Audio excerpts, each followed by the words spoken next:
मोहब्बत में पागलपन की सबसे दर्दनाक और डरावनी कहानी। कोलकाता के मशहूर 3 रॉबिन्सन स्ट्रीट पर मौजूद औरोबिंदो डे का घर शहर के हजारों घर में से एक आम घर था। मगर जून 2015 में इस घर में कुछ ऐसा होता है कि इस घर की चर्चा देश दुनिया में होने लगती है। इस घर के चर्चा में आने की वजह थी यहाँ घटित एक घटना। ये घटना जितनी भयावह थी उतनी ही ज्यादा डरावनी भी थी। इस घटना के खुलासे के बाद रोजाना सैकड़ों की संख्या में लोग सिर्फ इस घर को देखने आते थे। इस घर में अंजाम दी गई घटना से पूरे कोलकाता में हड़कंप मच गया था। वैसे इस घर की कहानी का अंत 2015 में ही नहीं होता है, बल्कि आगे जो कुछ होता है वो और भी हिला देने वाला होता है। आप भी जब पूरी कहानी सुनेंगे तो आपके भी रोंगटे खड़े हो जाएंगे। तो आखिर पूरी कहानी क्या है, इसे कैसे और किसने अंजाम दिया था, 2015 में क्या हुआ था और फिर आगे इस कहानी में क्या कुछ होता है, चलिए जानते हैं सब कुछ इस वीडियो में आगे। लेकिन उससे पहले अगर आपने अब तक इस चैनल को सब्सक्राइब नहीं किया है तो जल्दी से चैनल को सब्सक्राइब कर लीजिए। साथ ही हमारी लेटेस्ट वीडियो की जानकारी के लिए बेल आइकन दबाकर नोटिफिकेशन जरूर ऑन कर लें। दोस्तों, ये पूरी कहानी कोलकाता के मशहूर 3 रॉबिन्सन स्ट्रीट पर बड़े से घर में रहने वाले औरोबिंदो डे के परिवार की है। वैसे तो औरोबिंदो डे का पूरा परिवार कोलकाता में रहता था, मगर काम के सिलसिले में औरोबिंदो डे लंबे समय तक बेंगलुरु में भी रहते थे। औरोबिंदो डे बेंगलोर में एल्फ्रेड हर्डवर्ड लिमिटेड नाम की इंडस्ट्रियल इक्विपमेंट्स बनाने वाली एक कंपनी में बतौर डायरेक्टर जॉब किया करते थे।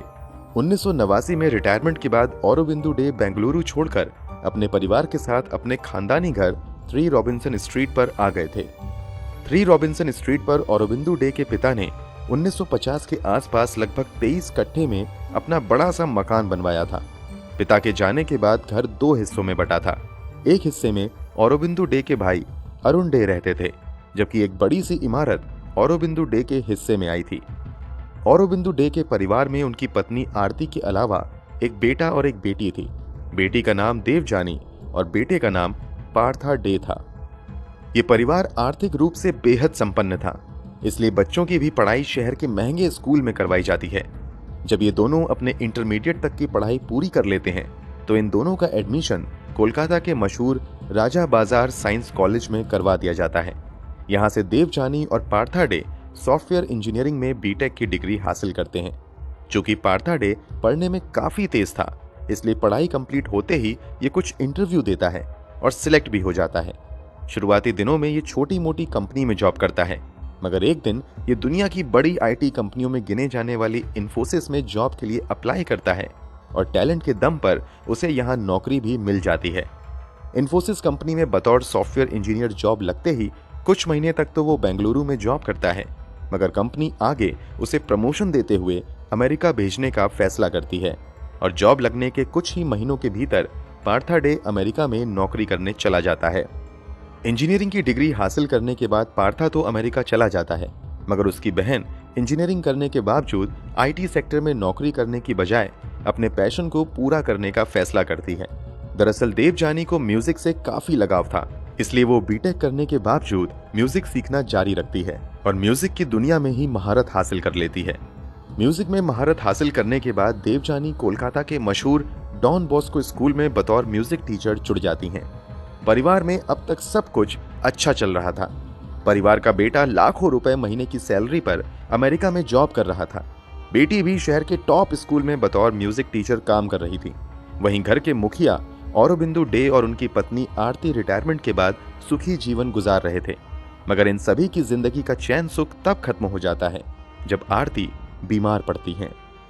अचानक आरती को कुछ समस्या होती है और उसे अस्पताल ले जाया जाता है। यहाँ जांच पड़ताल में खुलासा होता है कि आरती को ब्रेस्ट कैंसर है। आनन फानन में आरती को शहर के बड़े अस्पताल में भर्ती करवाया जाता है और उसका इलाज भी शुरू हो जाता है, मगर इलाज का बहुत ज्यादा फायदा नहीं हो पाता है। आगे जांच में खुलासा होता है कि ब्रेस्ट कैंसर अंतिम स्टेज में पहुंच चुका है, अब कुछ नहीं किया जा सकता। इस तरह 2005 में कैंसर की वजह से आरती की मौत हो जाती है। मौत की खबर मिलते ही अपनी मां को अंतिम बार गुड बाय कहने के लिए पार्था डे अमेरिका से भारत वापस आ जाता है। बेटे के वापस आने के बाद पूरे धार्मिक रीति रिवाज से आरती का अंतिम संस्कार कर दिया जाता है। आरती इस दुनिया से जा चुकी थी, मगर उनके इस तरह जाने से परिवार का हर सदस्य सदमे में था।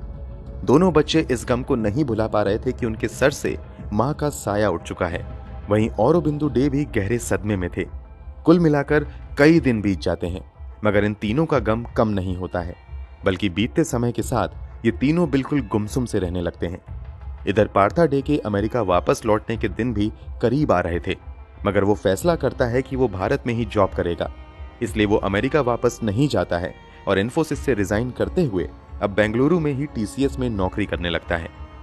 समय बीत रहा था, मगर मां के जाने के गम से पार्था अब तक बाहर नहीं आ पाया था। पार्था को इस तरह परेशान देखकर उसके कुछ करीबी सलाह देते हैं कि तुम अपना ध्यान धर्म की तरफ भी थोड़ा बहुत लगाया करो, इससे तुम मां के जाने के गम से बाहर आ सकोगे। इसी के बाद पार्था कुछ धार्मिक किताबें खरीदता है और उसे पढ़ना शुरू कर देता है। धीरे धीरे पार्था का झुकाव धर्म की तरफ होने लगता है। 2007 आते आते पार्था धार्मिक किताबों में इतना ज्यादा उलझ जाता है कि वो टीसीएस कंपनी से भी रिजाइन कर देता है और वापस कोलकाता अपने घर पर रहने चला जाता है। पार्था की बहन देवजानी की भी स्थिति कमोवेश पार्था की ही तरह थी। उसका भी मन अब पढ़ाने में नहीं लगता था और वो भी बस दिन भर खोए खोए रहती थी। रिपोर्ट के मुताबिक 2007 के बाद देवजानी भी नौकरी छोड़कर घर पर ही रहने का फैसला करती हैं। पहले इस घर में 2 किराएदार रहते थे, मगर देवजानी तथा पार्था के घर वापस आने पर दोनों किराएदार को घर खाली करने के लिए कह दिया जाता है और अब इस घर में औरोबिंदु डे, पार्था डे और देवजानी साथ रहने लगती हैं। इन तीनों का ज्यादातर समय बस धार्मिक किताबें पढ़ने में तथा धार्मिक अनुष्ठान करने में ही बीतने लगता है। इन सब का असर ये होता है कि ये तीनों सोसाइटी से धीरे धीरे दूर होते चले जाते हैं, यहाँ तक कि उनके करीबी रिश्तेदारों से भी इन लोगों की बातचीत बंद होने लगती है। इन सब में समय बीतने की वजह से देवजानी और पार्था की उम्र भी बहुत ज्यादा हो जाती है और दोनों शादी भी नहीं करते हैं। अगले कुछ साल तक ऐसा ही चलता है। अब साल आ चुका था 2015। आरती को मरे हुए लगभग 10 साल हो चुके थे। उसके बाद से ही ये तीनों बस किताबों में ही उलझकर अपने घर के अंदर कैद रह गए थे। ये लोग अब घर में खाना बनाने की बजाय बाहर के ही खाने पर निर्भर रह गए थे। बाहर से भी ये लोग खुद खाना लाने नहीं जाते थे, बल्कि वो सब कुछ गार्ड से मंगवाते थे और गार्ड से वो मेन गेट पर सामान ले लेते थे। इसके अलावा वो लोग बहुत ज्यादा पिज्जा और बर्गर भी ऑर्डर करते थे। यूं ही समय बीत रहा था कि 10 जून 2015 को इस घर के आसपास रहने वाले कुछ लोग नोटिस करते हैं कि इस घर के 2nd फ्लोर के बाथरूम से बहुत ज्यादा धुआं बाहर आ रहा है। तुरंत वो लोग इस बात की जानकारी पुलिस को देते हैं और थोड़ी ही देर में पुलिस की एक टीम इस जगह पर चली जाती है। आग लगने की खबर की वजह से फायर ब्रिगेड टीम को भी लोकेशन पर पहुंचने को कहा जाता है। जब पुलिस इस घर में दाखिल होती है तो पता चलता है कि दरवाजा अंदर से बंद है। दरवाजे पर पहुंचकर पुलिस दरवाजे पर नॉक करती है। थोड़ी ही देर बाद पार्था दरवाजा खोलता है और पुलिस वाले को देखकर हैरानी जताते हुए पूछता है कि आप क्यों आए हैं। जवाब में पुलिस वाले कहते हैं कि आपके बाथरूम से धुआं उठ रहा है, शायद वहां आग लगी हुई है। जवाब में पार्था कहता है कि वहां कोई आग नहीं लगी है, घर के अंदर तो सब कुछ ठीक है। चूंकि बाथरूम से कुछ धुआं अब भी आ रहा था, इसलिए पुलिस वाले जोर देते हुए कहते हैं कि बाथरूम से धुआं उठने की खबर आई है और हमें वो चेक करना है। इसके बाद पुलिस वाले घर के अंदर दाखिल होते हैं और सीधे बाथरूम की तरफ जाते हैं। बाथरूम के पास जाने पर पता चलता है कि बाथरूम का दरवाजा तो अंदर से लॉक है।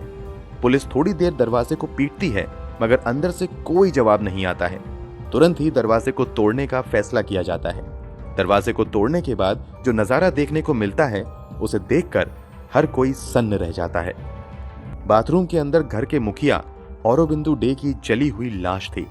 पास में एक बोतल था जिसमें कुछ पेट्रोल अभी बाकी था। वहीं पर एक माचिस का डब्बा भी था जो काफी हद तक जल चुका था।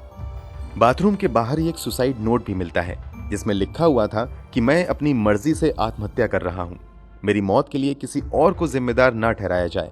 77 साल का औरोबिंदु डे। इस नजारे को देखकर पुलिस वाले तुरंत समझ गए कि औरोबिंदु डे ने आत्महत्या कर ली है। पुलिस तुरंत लाश को कब्जे में ले लेती है और पोस्टमार्टम के लिए भेज दिया जाता है। इधर पिता की लाश देखकर पार्था पागलों की तरह करने लगता है। पार्था की इस हरकत को देखकर पुलिस वाले हैरान रह जाते हैं। उन्हें लगता है कि या तो पार्था नाटक कर रहा है या फिर सच में पिता के जाने से इसे पागलपन का दौरा पड़ा है।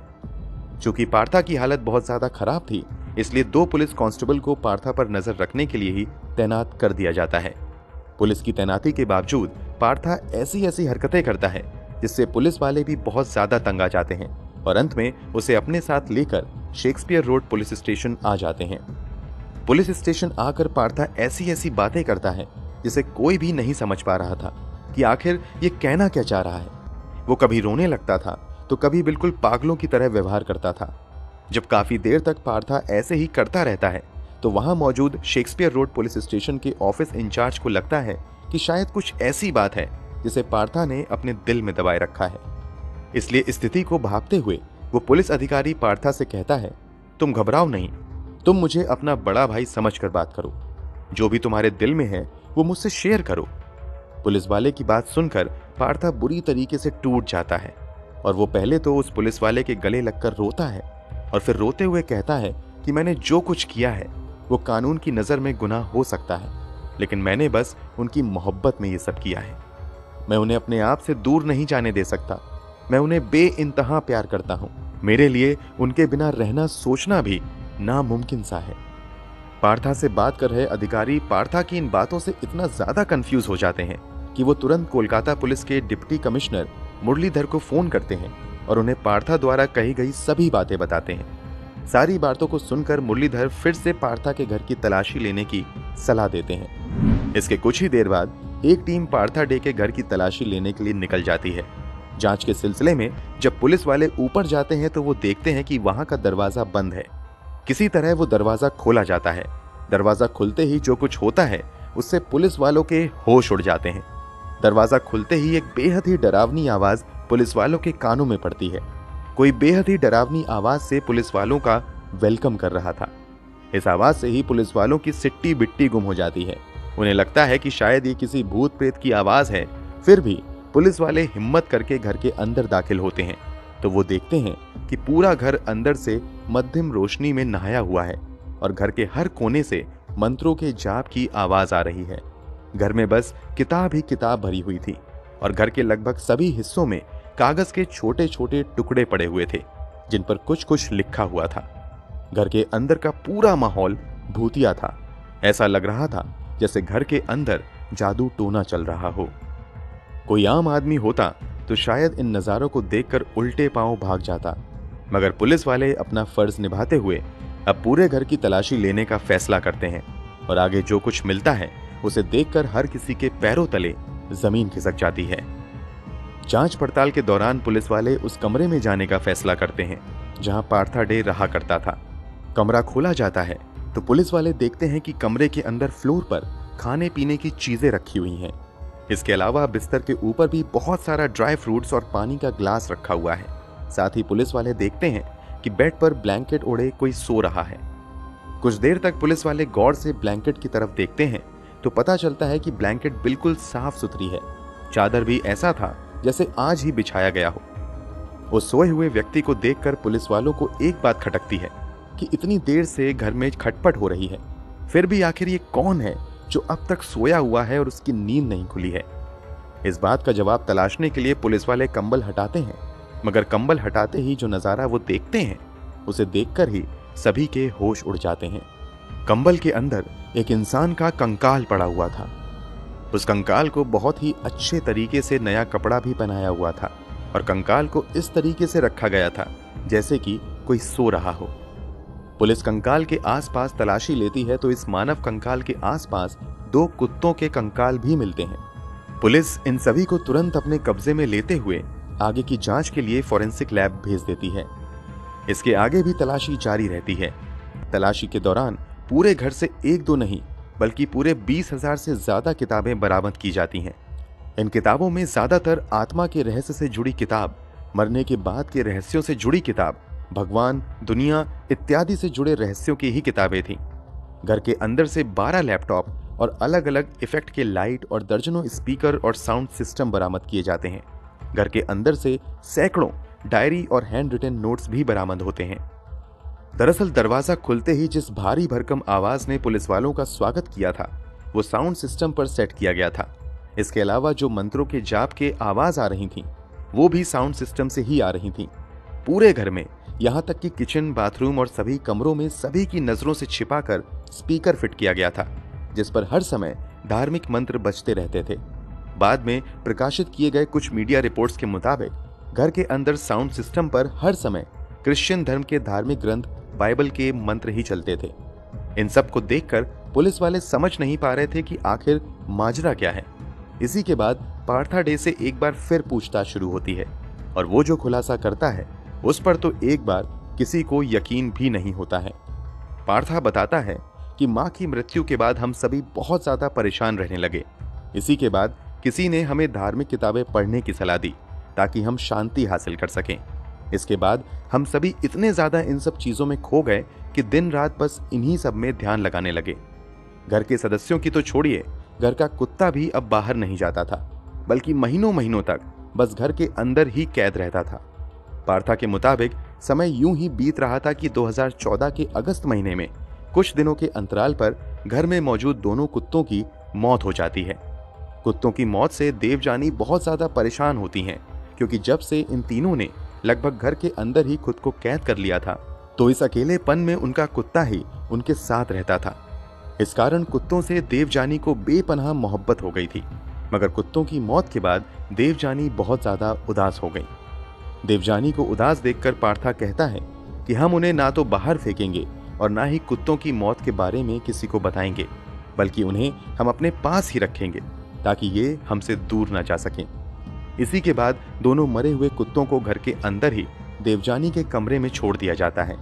उन मरे हुए कुत्तों का बहुत अच्छे से ध्यान रखा जाता है। पार्था के बयान के मुताबिक कुत्तों की मौत के बाद देवजानी भी धीरे धीरे पहले से भी कहीं ज्यादा गुमसुम रहने लगी।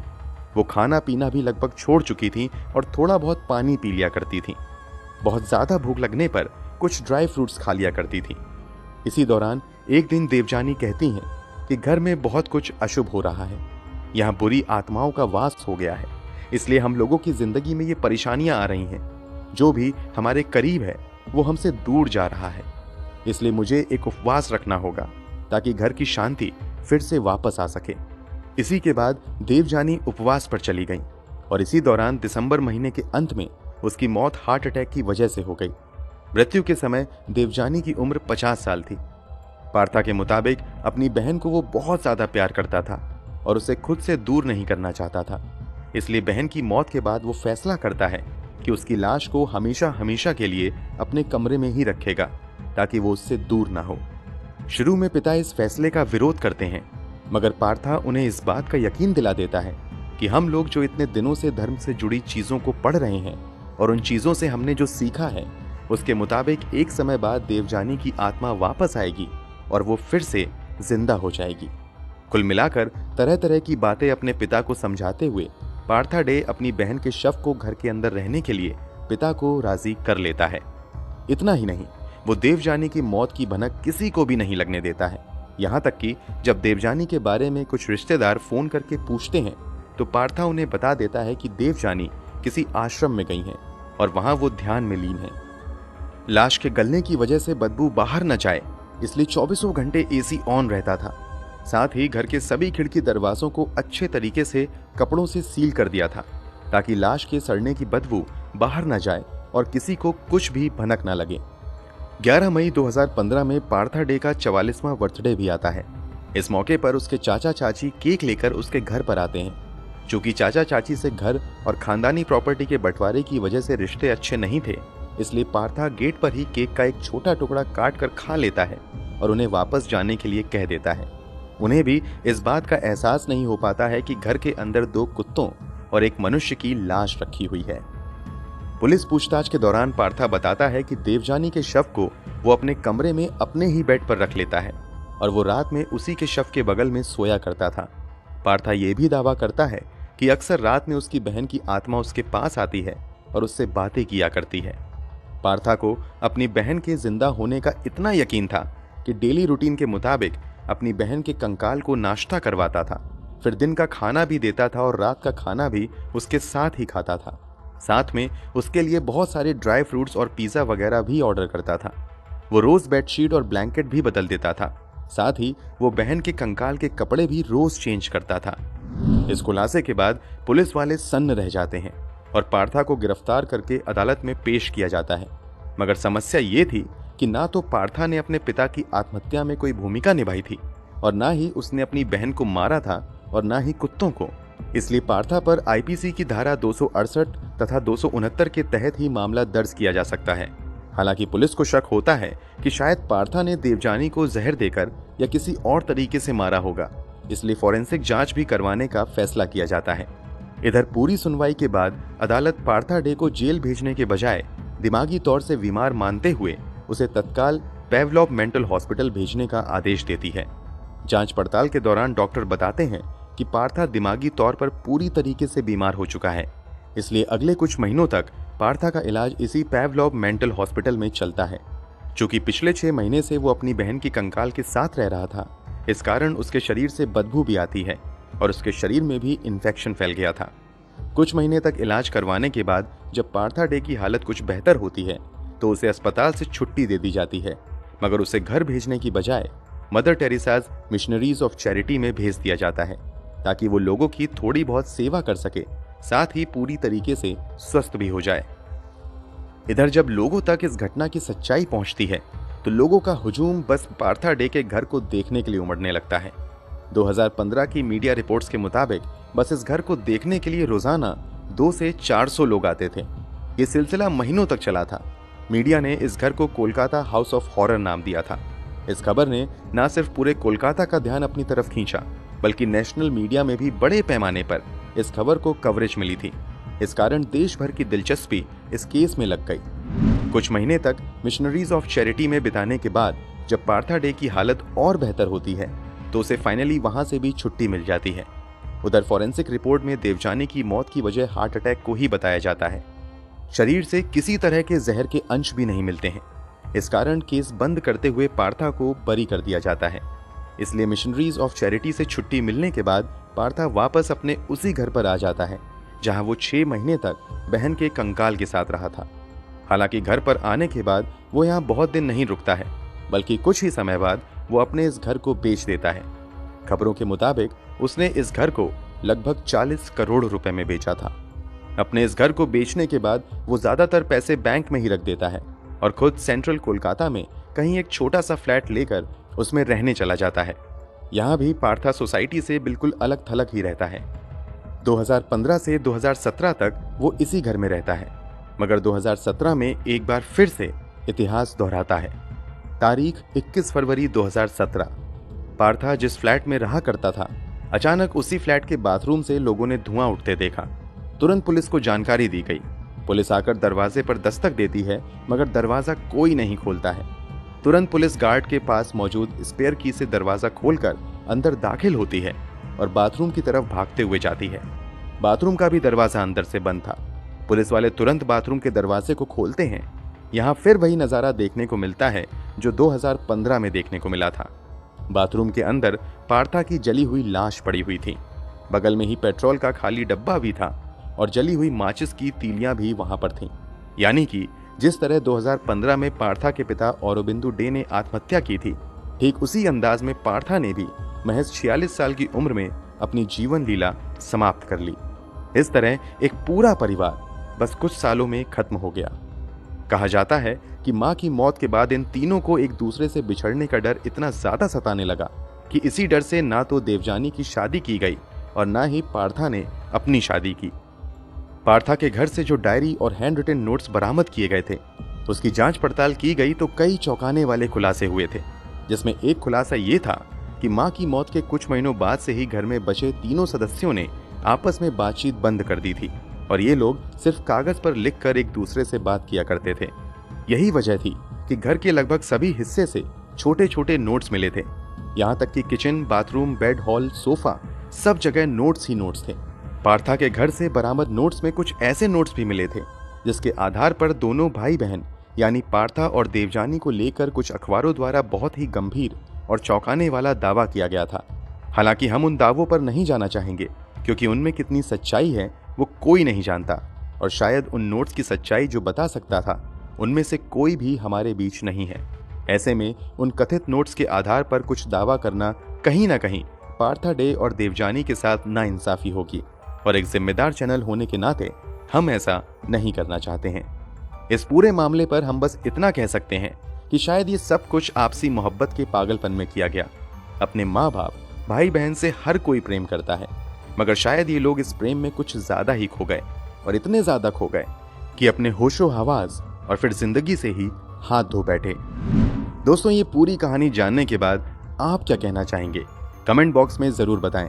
अगर वीडियो अच्छी लगी हो तो इसे लाइक और शेयर जरूर करें। अगर आपने अब तक इस चैनल को सब्सक्राइब नहीं किया है तो जाने से पहले जल्दी से चैनल को सब्सक्राइब करें, साथ ही बेल आइकन दबाकर नोटिफिकेशन भी ऑन